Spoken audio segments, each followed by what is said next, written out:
കോടികൾ ചെലവാക്കി നടത്തുന്ന PR വർക്കും ജനങ്ങളാൽ നടത്തുന്ന വിധിയെഴുത്തും തമ്മിലുള്ള വ്യത്യാസം ഇത്രമാത്രം. ലാൽ സലാം സഖാക്കളെ, നന്മയുള്ള സുഹൃത്തുക്കളെ, എല്ലാവർക്കും സുഖമാണെന്ന് വിശ്വസിക്കുന്നു. ഞാൻ സഖാവ് ഷമീർ ഷാവുദ്ദീൻ വർക്കല. പ്രിയപ്പെട്ടവരെ, പലരും ചോദിക്കുകയുണ്ടായി, എവിടെയാണ് സഖാവെ, ഒരു പോസ്റ്റും കാണുന്നില്ലല്ലോ എന്ന്. നിരവധി വിഷയങ്ങൾ കൺമുമ്പിൽ ഉണ്ടായിട്ടും ഒന്നിനെയും പ്രതികരിച്ച് കാണുന്നില്ല എന്ന് പലരും ചോദിക്കുകയുണ്ടായി. പ്രിയപ്പെട്ടവരെ, റമദാനല്ലേ, പലതിലും പ്രതികരിച്ചു തുടങ്ങിയാൽ പിന്നെ പിടിച്ചു നിർത്താൻ കഴിയാതെ വരും. വാക്കുകൾ ചിലപ്പോൾ അതിരുവിടും. റമദാൻ മാസത്തെ ബഹുമാനിക്കണമെന്നുള്ളത് കൊണ്ട് മാത്രമാണ് ഒന്നും മിണ്ടാതിരുന്നത്. ചിലർ ചോദിക്കുകയുണ്ടായി, മുബാറക് റാവുത്തറിനെതിരെ ഒരു വെടിപൊട്ടിച്ചിട്ട് പോയ പോക്കാണല്ലോ സഖാവെ, പിന്നെ കണ്ടില്ലല്ലോ എന്ന്. കൊടിയേറ്റം നടത്തിയിട്ടുണ്ടെങ്കിൽ പൂരം നമ്മൾ നടത്തിയിരിക്കും. ഇപ്പോൾ ഞാൻ വന്നത് മറ്റൊന്നിനുമല്ല. ദാ ഈ താഴെ കാണുന്ന വീഡിയോ കണ്ടല്ലോ. റിപ്പോർട്ടർ ചാനൽ നടത്തിയ ഒരു ഇലക്ഷൻ പോളുണ്ട്. Reporter channel election survey 2026.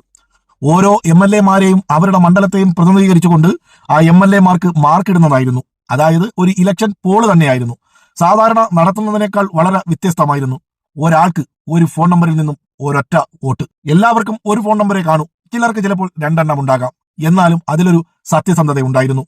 ഒരു പോസ്റ്റ് ഇട്ട് കഴിഞ്ഞാൽ നിമിഷങ്ങൾ കൊണ്ട് മില്യൺ കണക്കിന് ആളുകൾ കാണുകയും ലക്ഷക്കണക്കിന് ലൈക്കുകൾ കിട്ടുകയും ചെയ്യുന്നു എന്ന് ചില കോൺഗ്രസുകാരും യൂത്ത് കോൺഗ്രസുകാരും പൊക്കിപ്പിടിച്ച് PR വർക്ക് നടത്തിയ രാഹുൽ മാങ്കൂട്ടത്തിന് കിട്ടിയ റാങ്കും വോട്ട് ശതമാനവുമാണ് ഈ കാണിക്കുന്നത്. കേരളം കണ്ട ഏറ്റവും വലിയ പെണ്ണുപിടിയനും പെർവട്ടറുമായ രാഹുൽ മാങ്കൂട്ടത്തിൽ എന്ന ഞരമ്പനെ ന്യായീകരിക്കുകയും അവനെ വെളുപ്പിക്കാൻ ശ്രമിക്കുകയും ചെയ്യുന്നത് കണ്ടപ്പോൾ ഇടയ്ക്കെങ്കിലും മനസ്സിലൊരു വിഷമം തോന്നി. കേരളത്തിന്റെ സംസ്കാരവും പൈതൃകവും നഷ്ടപ്പെട്ടു പോയോ എന്ന്. അപ്പോഴാണ് മനസ്സിലാക്കിയത് അതൊക്കെ PR വർക്കാണെന്ന്. അത് ഉറപ്പിക്കുന്ന തരത്തിലുള്ള വാർത്തയാണ് ഈ പുറത്തു വന്നത്. നിമിഷ നേരങ്ങൾ കൊണ്ട് മില്യൺ കണക്കിന് ആളുകൾ കാണുകയും ലക്ഷക്കണക്കിന് ലൈക്കുകൾ കിട്ടുകയും ചെയ്യുന്ന രാഹുൽ മാങ്കൂട്ടത്തിന് ഈ നടത്തിയ ഇലക്ഷൻ സർവേയിൽ കിട്ടിയ വോട്ടിന്റെ ശതമാനം എന്ന് പറയുന്നത്, പോയിന്റ് എന്ന് പറയുന്നത് 31.4%. റാങ്ക് എന്ന് പറയുന്നത് 113. അതായത് കേരളത്തിലെ 140 MLA മാരിൽ 113ാം സ്ഥാനമാണ് ഈ പറയുന്ന പെണ്ണുപിടിയന് കിട്ടിയിട്ടുള്ളത്. 31.4. നോക്കൂ, ഈ വാർത്തയും വിവാദങ്ങളും കൃത്യമായി ജനം അതിനൊരു വില കൊടുത്തിട്ടില്ലേ? അതെ അതെ, അല്ല, ആര് മുന്നിൽ നിൽക്കണം പുറകിൽ നിൽക്കുന്ന തിരിച്ചറിവ് കേരളത്തിൽ വളരെ കൃത്യമാണ്. MS അരുൺകുമാറിനെ മുന്നിൽ നിർത്തുകയും രാഹുൽ മാങ്കൂട്ടത്തിനെ പിന്നിൽ നിർത്തുകയും ചെയ്ത കേരള ജനതയ്ക്ക് ഒരു big salute in a way. Social മീഡിയയിലെ ഉന്തും തള്ളും PR വർക്കുമൊക്കെ കണ്ടാൽ തോന്നും കേരളത്തിലെ ഒന്നാമത്തെ MLA ഈ പറയുന്ന പെണ്ണുപിടിയനാണെന്ന്. വയനാട് ദുരന്തത്തിന്റെ പേരിൽ കണ്ണീരിൽ ചാലിച്ച കഥകൾ പറഞ്ഞ് പിരിച്ചെടുത്ത കോടികൾ PR വർക്കിന് ചിലവാക്കി തള്ളിമറിക്കുമ്പോൾ നിങ്ങൾ കരുതിയില്ല ഇങ്ങനൊരു സംഭവം ചിലപ്പോൾ ഉണ്ടാകുമെന്ന്.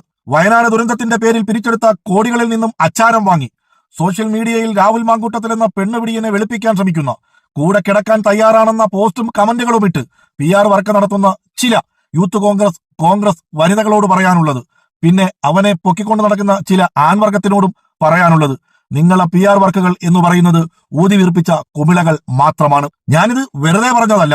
ചില സ്ത്രീകളുടെ പോസ്റ്റുകൾ കണ്ടാൽ എല്ലാ സ്ത്രീകളെയും പറയുന്നില്ല, എല്ലാ മഹിളാ കോൺഗ്രസിന്റെ സ്ത്രീകളെയും പറയുന്നില്ല.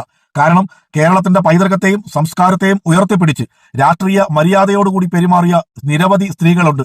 അവരോടൊക്കെ ആശയം കൊണ്ട് പോരാട്ടം നടത്തുന്നവരാണെങ്കിലും ഒരു ബിഗ് സല്യൂട്ട്. വയനാടിനു വേണ്ടി പിരിച്ചെടുത്ത കോടികൾ ചിലവാക്കി ഇനിയും PR വർക്കുകൾ നടത്തിക്കൊള്ളട്ടെ. പക്ഷെ കേരളത്തിന്റെ മനസ്സിൽ, മലയാളികളുടെ മനസ്സിൽ രാഹുൽ മാങ്കൂട്ടത്തിൽ എന്ന പെർവർട്ടറുടെ സ്ഥാനം എന്താണെന്ന് ഈ ഒരൊറ്റ സർവേയിൽ കൂടി കേരള ജനത ബോധ്യപ്പെട്ടിരിക്കുന്നു. പിന്നൊരു കാര്യവും കൂടി പറയാനുണ്ട്. ഒരു രാജ്യത്തിന്റെ നിയമവ്യവസ്ഥകളെ മുന്നിൽ നിർത്തി ഒരാണും ഒരു പെണ്ണും വിവാഹിതരായാൽ അതിനെ വിഭചാരമായും ഹറാമായും കാണുന്ന ലീഗുകാർക്ക് രാഹുൽ മാങ്കൂട്ടത്തിൽ എന്ന് പറയുന്ന പെർവർട്ടർ കേരളത്തിൽ അങ്ങോളമുള്ള പല സ്ത്രീകളെയും വിവാഹ വാഗ്ദാനം നൽകി പീഡിപ്പിച്ച് ഗർഭിണിയാക്കി ഗർഭചിത്രം നടത്തിയാലും അത് ഹലാലായി കാണുന്ന ലീഗുകാരോട് പറയാനുള്ളത്, പാണക്കാടൻ ബഷീർ അലിയുടെ IMO വീഡിയോയെ മുദ്രാവാക്യമായി ഉയർത്തിപ്പിടിച്ച് രാഹുൽ മാങ്കൂട്ടത്തിൽ എന്ന പെർവർട്ടറെ നിങ്ങൾ എത്രയൊക്കെ വെളുപ്പിക്കാൻ ശ്രമിച്ചാലും കേരളത്തിന്റെ സംസ്കാരത്തെയും കേരളത്തിന്റെ പൈതൃകത്തെയും മുറുകെ പിടിക്കുന്ന മലയാളി മനസ്സിൽ രാഹുൽ മാങ്കൂട്ടത്തിന്റെ സ്ഥാനം ഗോവിന്ദചാമിയുടേതാണെന്ന് ഇനിയെങ്കിലും നിങ്ങൾ തിരിച്ചറിയേണ്ടതുണ്ട്. എന്തായാലും ആശയം കൊണ്ട് പോരാട്ടം നടത്തുമ്പോഴും രാഷ്ട്രീയ മര്യാദയെ ഉയർത്തിപ്പിടിച്ചുകൊണ്ട് മനുഷ്യത്വവും മാനവികതയും മുറുകെ പിടിച്ചുകൊണ്ട് രാഹുൽ മാങ്കൂട്ടത്തിൽ എന്ന പെർവട്ടർക്ക് യാതൊരുവിധ വിലയും കൽപ്പിക്കാത്ത മലയാളി മനസ്സിന്, പ്രത്യേകിച്ച് പാലക്കാട് മനസ്സിന് എന്റെ മനസ്സിൽ നിന്നും ഒരു ബിഗ് സല്യൂട്ട്.